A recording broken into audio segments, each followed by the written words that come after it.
বাবরি মসজিদ আবেগের শান, আজ ফের রেজিনগরে জামায়াতের ডাক দিয়েছেন হুমায়ুন কবির।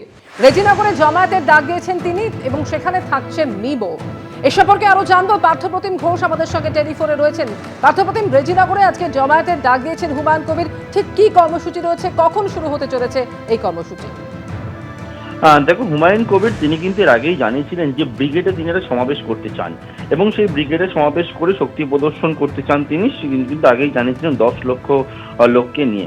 কিন্তু ব্রিগেডে সমাবেশের জন্য যে প্রয়োজনীয় অনুমতি, সেই অনুমতি না পাওয়ার পর হুমায়ুন কবির জানান যে আজকে তিনি কিন্তু যে রেজিনগর, সেই রেজিনগরে একটা সমাবেশের ডাক দিয়েছেন এবং সেখানে তার দাবি যে বিভিন্ন প্রান্ত থেকে রাজ্যে, সেখান থেকে কিন্তু যারা জেইউপির অর্থাৎ জনতা উন্নয়ন পার্টির যারা সদস্য হয়েছে বা যারা সমর্থক, তারা কিন্তু আসবেন এবং এই ক্ষেত্রে একটা হুমায়ুন কবিরের ডাকে সেই জমায়েতে ডাক দেওয়া হয়েছে। পাশাপাশি তুমি জানো যে হুমায়ুন কবির তিনি কিন্তু একেবারে একটা জোটের বার্তা দিয়েছিলেন। এর আগে আমরা দেখেছিলাম মোহাম্মদ সেলিম, সিপিএম এর রাজ্য সম্পাদক, তিনি কিন্তু হুমায়ুন কবিরের সঙ্গে আলোচনা করতে গিয়েছেন একটি হোটেলে এবং তার পাশাপাশি এমআইএম, যার সঙ্গেও কিন্তু জোট নিয়ে একটা জল্পনা ছিল এবং এমআইএম এর যিনি রাজ্যের সভাপতি, তিনি ইতিমধ্যেই হুমায়ুন কবিরের সঙ্গে একটা বৈঠকও সেরে ফেলেছেন বলে জানা যাচ্ছে।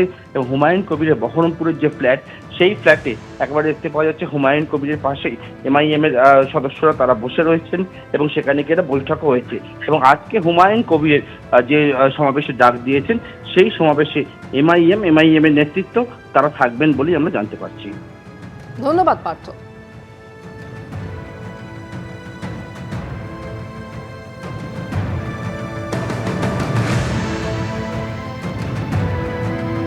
বাবরি মসজিদ আবেগের শান, আজকে ফের রেজিনগরে জামায়াতের ডাক দিয়েছেন হুমায়ুন কবির এবং সেখানে থাকছে মিমো। আর এই জামায়াতের আগে মিমের সঙ্গে বৈঠক ভরতপুরের বিধায়কের। ইতিমধ্যে আপনারা জানেন ব্রিগেডে জনসভার ডাক দিয়েছেন হুমায়ুন কবির এবং তার আগেই আজ রেজিনগরে জামায়াতের ডাক হুমায়ুন কবিরের।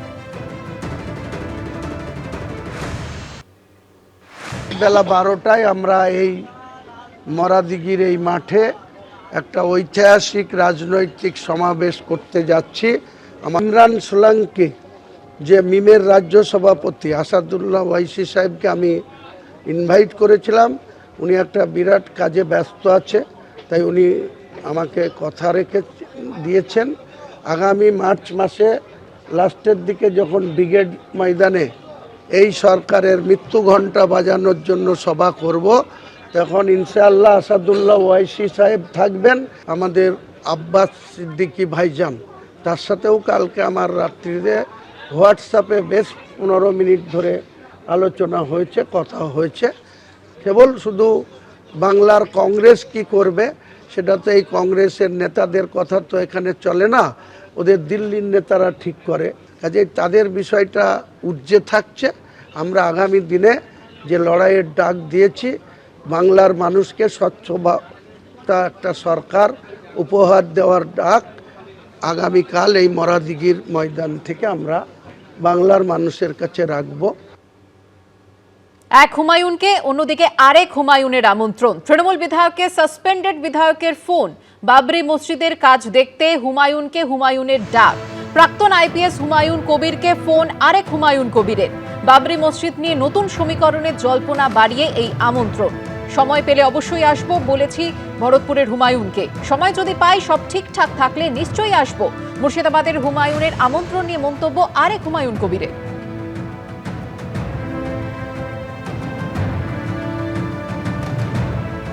ভরতপুরের বিধায়ক হুমায়ুন কবির নতুন দল গড়ছেন এবং ইতিমধ্যেই মোহাম্মদ সেলিমের সঙ্গে বৈঠক পর্যন্ত করেছেন এবং 11 তারিখ তার যে প্রতীক্ষিত বাবরি মসজিদ, তার ভিত্তিপ্রস্তর স্থাপনের একটা উদ্যোগ নেওয়া হয়েছে তার তরফ থেকে। সেই প্রেক্ষাপটে আমাদের সঙ্গে রয়েছেন আর এক হুমায়ুন কবির, যিনি ডেবরার বিধায়ক, ডেবরার তৃণমূল বিধায়ক। বলছি যে এই যে এক হুমায়ুন কবির যে উদ্যোগ নিচ্ছেন, সেই উদ্যোগে এত মানুষ দেখছি জড়ো হচ্ছেন, কি বলবেন ওভারঅল? না, দেখুন, এটা আমাদের ডেমোক্রেটিক কান্ট্রি। এখানে যে কোনো মানুষেরই অধিকার আছে, সে তার দল গড়বে, সে তার প্রচার করবে, তার প্রপাগান্ডা করবে, নির্বাচনে অংশ নেবে, সবই এগুলো ঠিক আছে, এগুলো নিয়ে আমার কিছু বলার নেই। আর 11 তারিখে যেটা বললেন যে বাবরি মসজিদ উদ্বোধন হবে, বাবরি মসজিদের শিলা ভিত্তিপ্রস্তর স্থাপন হবে, তো আমাকে উনি ইনভাইট করেছেন 11 তারিখে ওভার ফোন। আসতে চেয়েছিলেন। আমি বললাম যে না, দরকার নেই, আপনি ফোনে বললেই হবে, কারণ আমি ডেবরায় ছিলাম আর কি।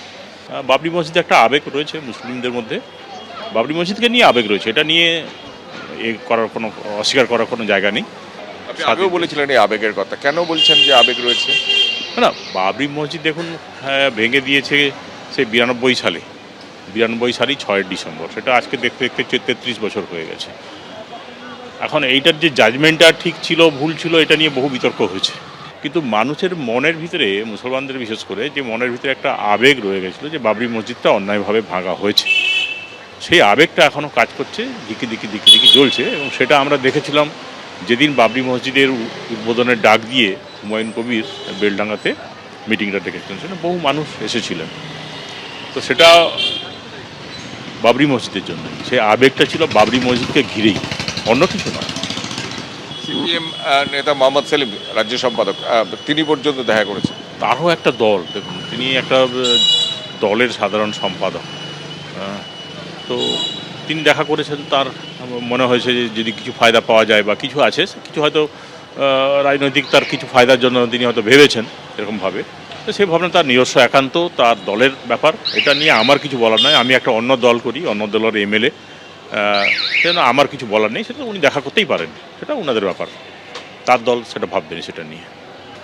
এই যে আবেগ, এত মানুষের উপস্থিতি, আপনি বলছেন একটা আবেগ রয়েছে, এই আবেগটা কি সার্বিকভাবে গোটা রাজ্যেই আছে না মুর্শিদাবাদ কেন্দ্রিক বা মালদা কেন্দ্রিক?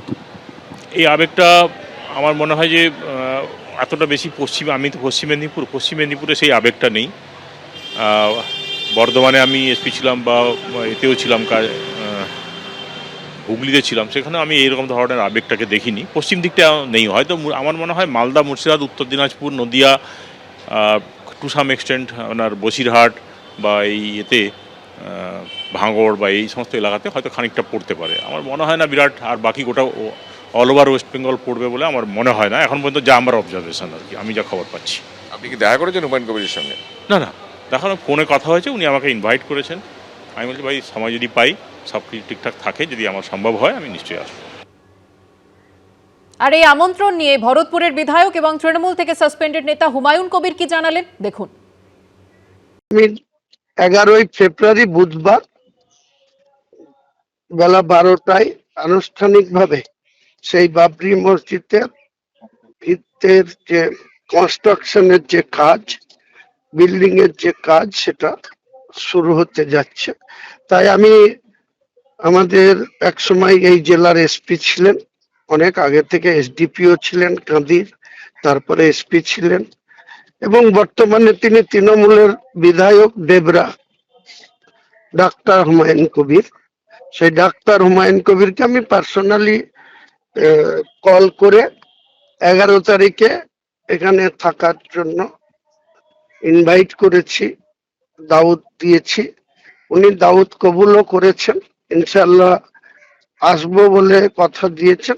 তিনি আসলে আমার ভালো লাগবে, এটাই বলার, যে ওনাকে ইনভাইট করেছি, উনি ইনভাইট অ্যাকসেপ্ট করেছেন বা দাওয়াত কবুল করেছেন।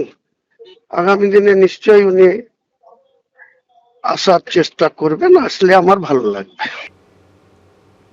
বাবরি মসজিদের কাজ দেখতে দেবরার বিধায়ককে আমন্ত্রণ তৃণমূলের সাসপেন্ডেড বিধায়ক হুমায়ুন কবিরের। আর এই প্রসঙ্গে কি বলছেন কুণাল ঘোষ এবং সুকান্ত মজুমদার, পরপর শোনাবো।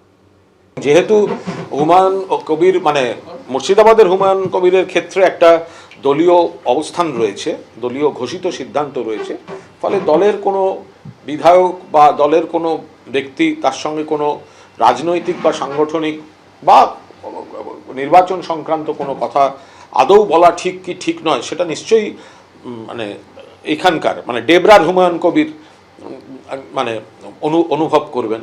কোন হুমায়ুনের কোলে বসবে তাদের ব্যাপার, আমাদের এই নিয়ে কোনো আগ্রহ নেই। আমাদের হুমায়ুন নিয়েও আগ্রহ নেই, ঔরঙ্গজেব নিয়েও আগ্রহ নেই, বাবরি মসজিদ নিয়ে তো এক ফোঁটাও আগ্রহ নেই।